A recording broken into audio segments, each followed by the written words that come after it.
La déesse du fond des mers. Un conte d'Idriss Lao. Il était une fois un homme qui s'appelait Gaël. Il vivait à Tréguenec, un petit village breton. Un jour, il s'était levé à l'aube pour se promener sur la plage la plus proche de sa maison. Le sable était humide et dur. La mer venait de se retirer. Il était très tôt et la plage était déserte. Mais déjà le soleil, dans sa majesté, éclairait le ciel bleu et les nuages blancs emportés par le souffle puissant du vent. À l'horizon, l'azur du ciel se confondait avec celui de l'océan. Ce matin-là, Gaël avait été tiré de son sommeil par un appel venu de la mer, et il n'avait pu se rendormir. Il avait entendu murmurer à son oreille une douce voix de femme, portée par le souffle de l'Aquilon. Viens, viens dans les dunes. Je veux te conter la légende du peuple du fond des mers.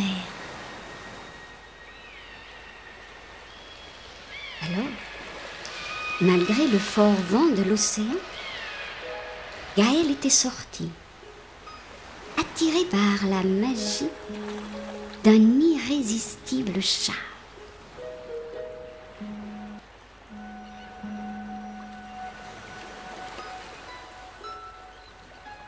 Il marchait sur le sable, au bord de l'eau, quand il vit une femme, une sirène, aux longs cheveux dorés, sortir lentement de l'onde océane.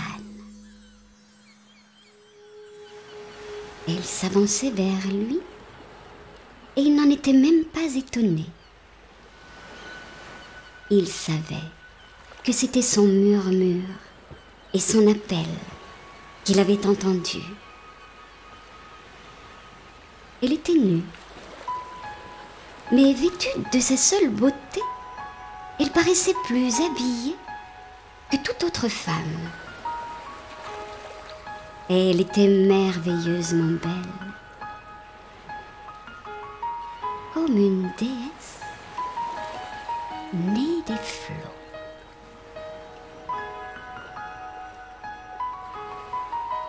À son cou, elle portait la fabuleuse médaille d'Éole,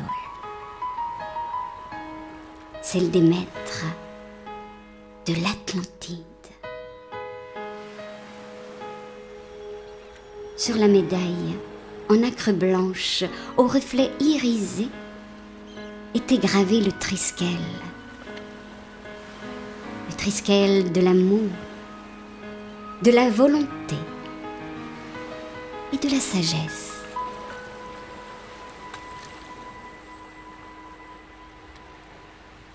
Avec un sourire rayonnant, elle arriva près de Gaël et le regarda dans les yeux. Il eut l'impression qu'elle pénétrait jusque dans son âme. Elle avança encore plus près de lui, et sans échanger un seul mot, ils se prirent dans les bras, comme s'ils se connaissaient depuis toujours. Puis, ensemble, Ils marchèrent longuement dans la fraîcheur des vagues, avant de s'asseoir sur le grand rocher des fées, face à la mer.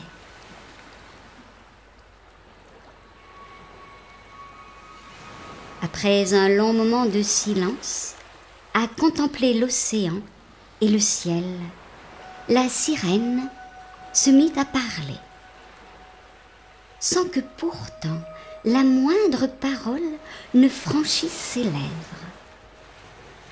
En pensée, elle raconta à Gaël la légende du peuple du fond des mers. Et c'est comme s'il entendait sa voix mélodieuse dans sa tête et dans son cœur.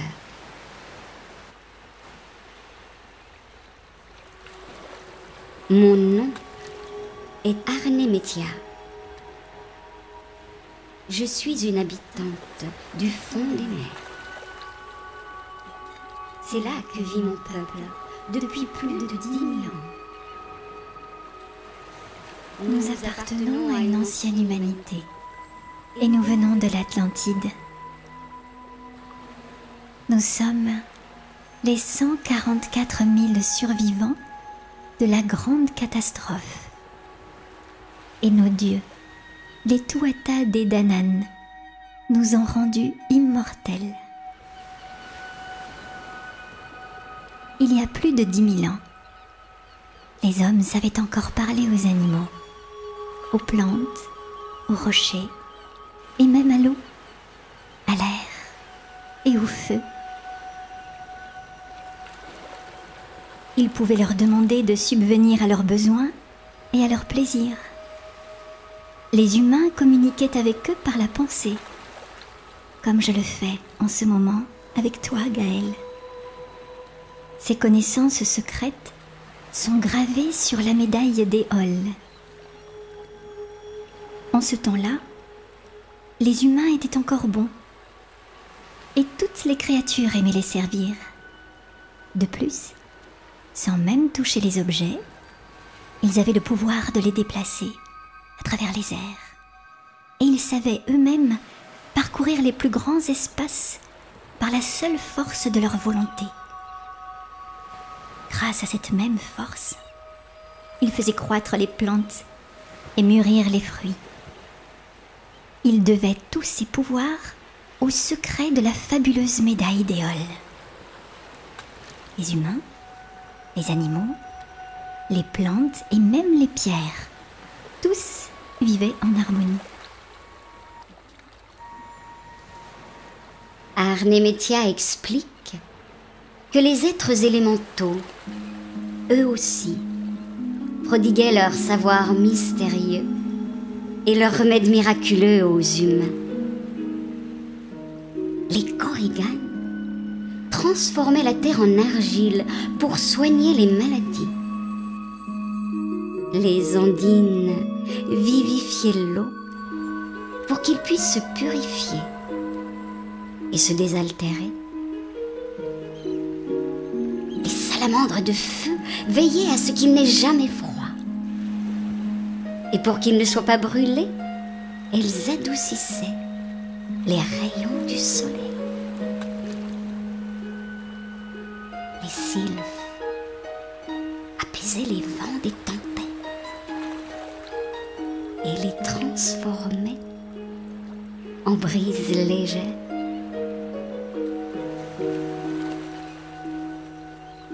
Gob, le roi des Korrigans, Awen, la plus belle des princesses du royaume des elfes, Nixa, la reine des ondines, et Dayan, le prince des salamandres de feu, s'étaient unis dans le grand carré magique des protecteurs pour veiller ensemble au devenir et au destin de l'humanité.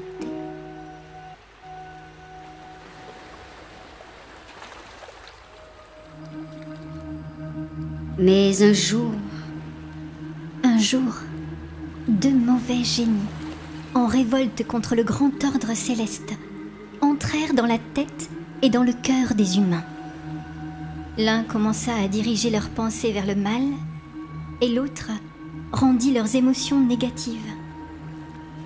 Les humains devinrent de plus en plus orgueilleux, égoïstes, jaloux et violents. Ils commencèrent à mépriser les animaux qui les servaient.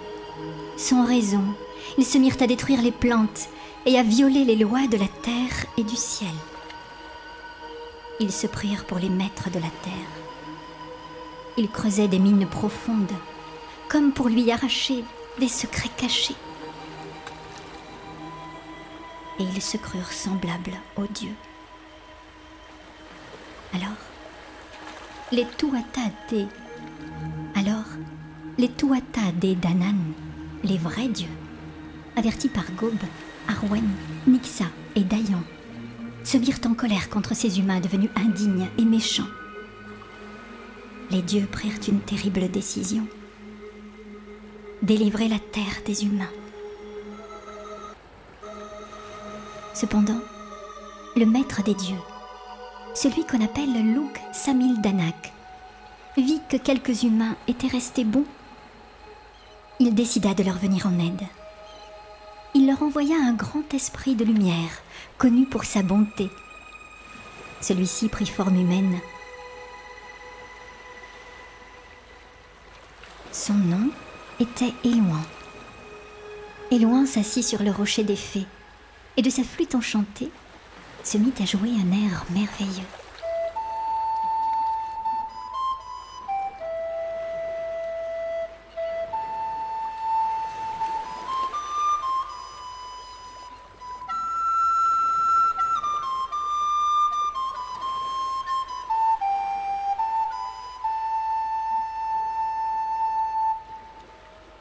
Il avait posé face au soleil la grande médaille d'Éole marquée du sceau du Triskel.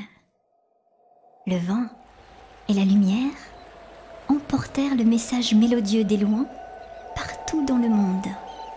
Ces notes magiques traversèrent les terres et les océans et se répandirent dans les villes et les villages, dans les forêts les plus profondes et les montagnes les plus hautes. Pour que la terre entière les entende, elle résonnait même dans le silence des déserts. Chaque fois que cette musique divine parvenait à un humain resté bon, elle l'attirait irrésistiblement vers la grande médaille d'Éole, près du rocher où Élouan attendait.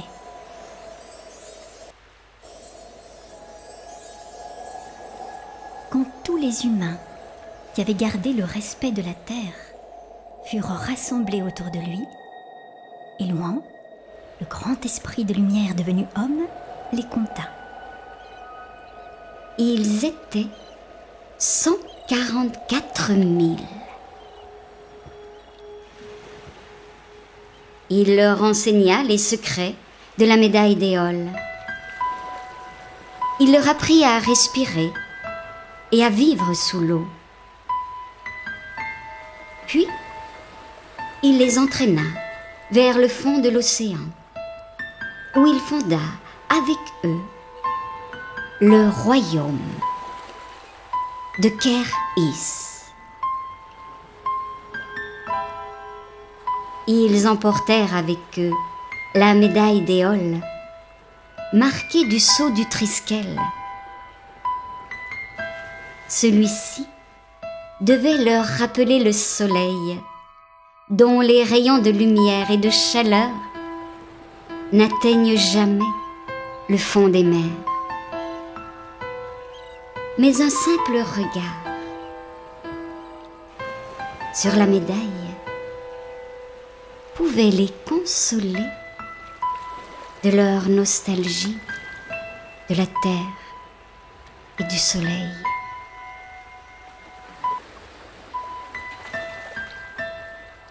Arnemetia raconte qu'à ce moment-là, les dieux, les Tuatha Dé Danann, firent tomber sur les humains toute l'eau du ciel et le feu des étoiles.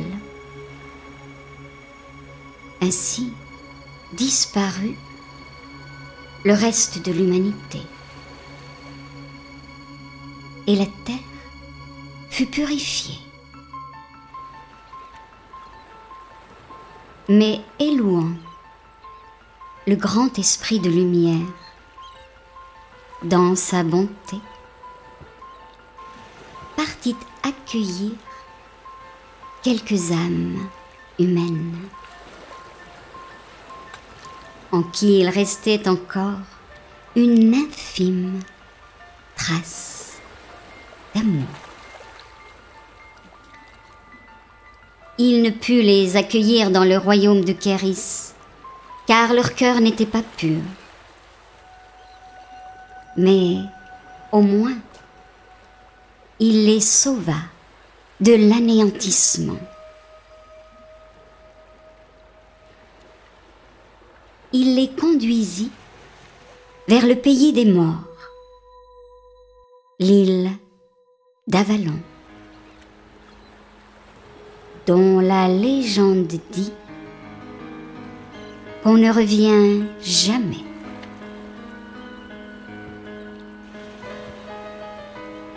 Ces âmes sont prisonnières du temps arrêté.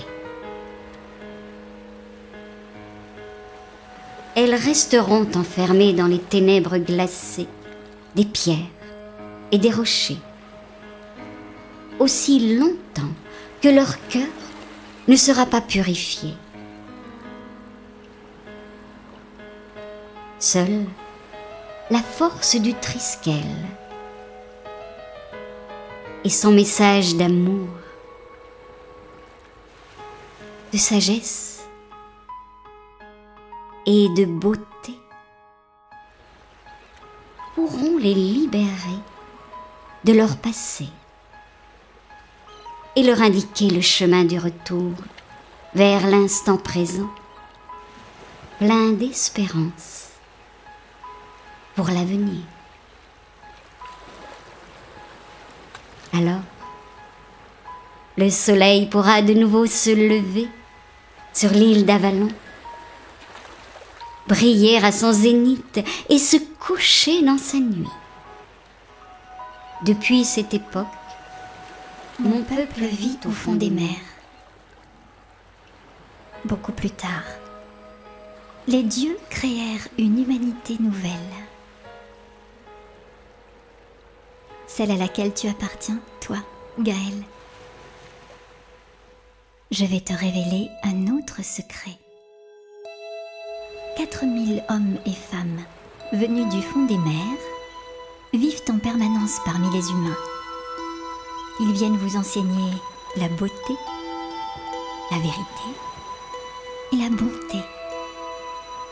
À tour de rôle, les 4000 hommes et femmes de mon peuple vivent parmi vous pendant un siècle. Puis ils repartent dans les profondeurs de l'océan et ils sont remplacés pour un nouveau siècle par 4000 autres hommes et femmes venus du fond des mers.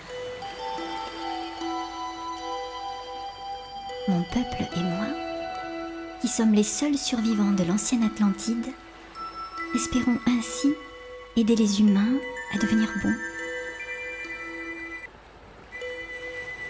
Aujourd'hui, je suis venue parce que tes frères, les hommes, et les femmes, tes sœurs, sont redevenus indignes et méchants.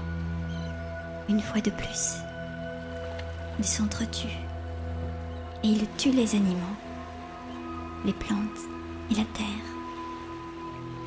On entend déjà les grondements de la colère des dieux, les Tuatha Dé Danann.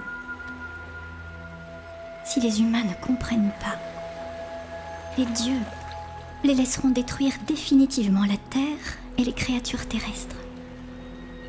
Ils les laisseront s'anéantir les uns les autres dans une guerre de tous contre tous. Pour toujours, il en sera fini de la terre et des hommes. Moi, Arnimétia, j'ai été envoyée vers toi, Gaël, pour t'emmener dans les profondeurs de l'océan. Tu deviendras mon époux et je t'enseignerai tout ce que je sais. Je te transmettrai la force de la beauté, de la bonté et de la sagesse. Puis je retournerai sur la terre avec toi et nous essaierons une fois encore d'enseigner aux humains l'amour de ce qui est bon et juste et le respect de ce qui est beau et vrai. Peut-être réussirons-nous à les sauver. Notre seconde mission sera de trouver l'élu, un homme ou une femme qui emportera la médaille d'Éole avec le message du Triskel dans l'invisible pays où séjournent les âmes des morts, sur l'île d'Avalon. L'élu libérera toutes les âmes prisonnières du temps arrêté et de l'enfer glacé des pierres et des rochers. Après ces dernières paroles, Arnemetia et Gaël plongèrent dans l'océan pour rejoindre leurs amis au royaume de Ker-Is.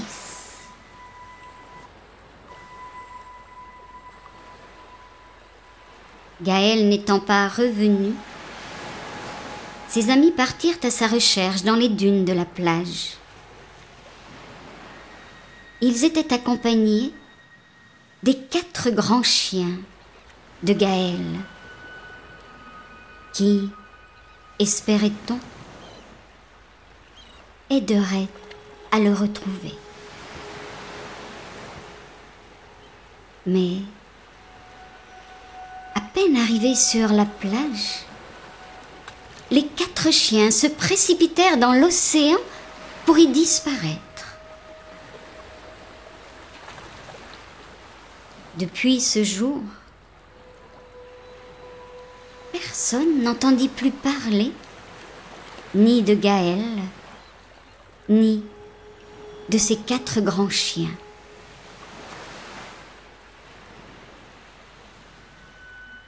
Dans les centres des mystères, les initiés au secret de la fabuleuse médaille d'Éole savent que Gaël, avec ses 4 chiens, réapparaîtra. Il sera accompagné d'Arnemetia et ensemble, ils enseigneront la sagesse, l'amour et la beauté aux humains.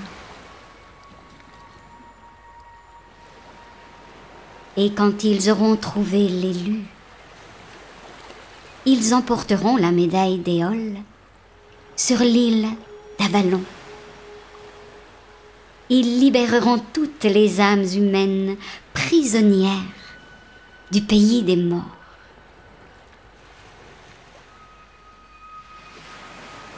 Aujourd'hui encore, dans le cercle des initiés, on attend et on prépare leur retour.